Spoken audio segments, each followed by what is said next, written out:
plus 8d6. Oh, cool. Alright, let me just roll this d6, multiply by 8. 6 8s are 48, so... Corvus.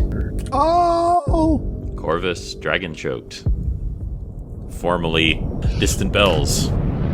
Describe to me how you kill Loth, What? the Spider Queen. What? No way. No, what? Okay.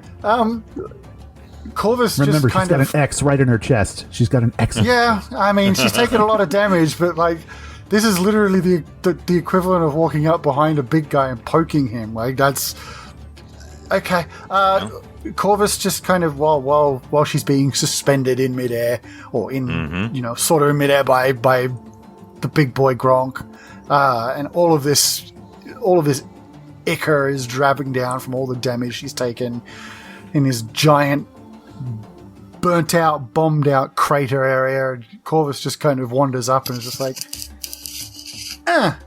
with his dagger at the nearest part. It doesn't matter.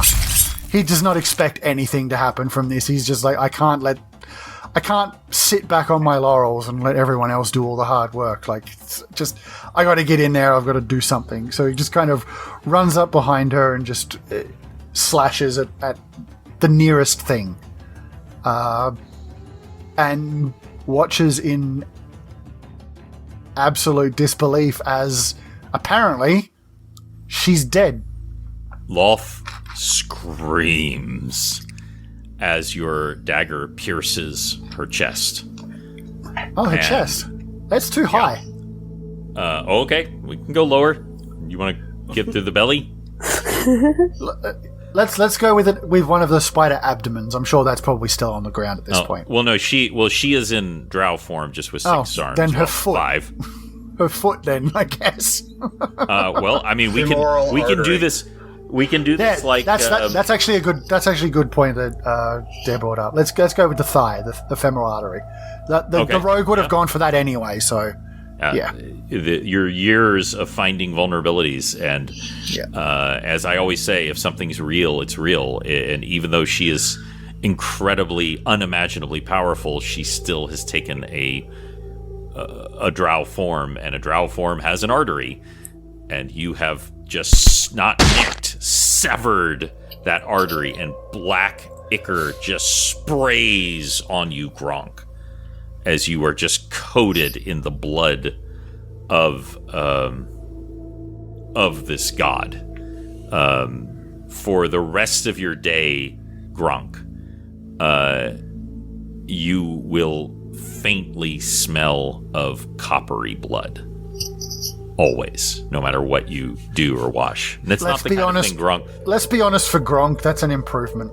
I mean, it's not that you care, it's just that it is so. Gronk it is just revels so. in that, and as the blood is pumping out all over him, he smiles and continues to squeeze Lolth's throat as tight as possible as his storm giant strength allows. Everything okay at home? No, I have loved your characterization of Gronk. It's really good. Absolutely just, spot on. That's spot on. That's scary. So you all converge around her. Eleonora, would you take in any final strike as well?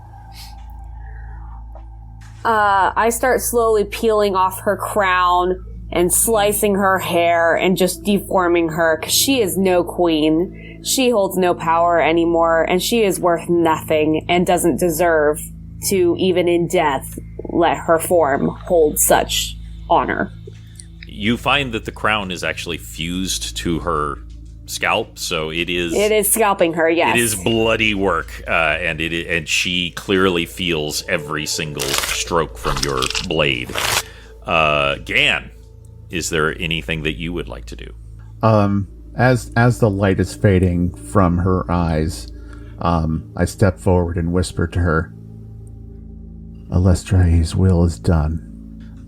She looks at all of you and she says, a single phrase. I believe.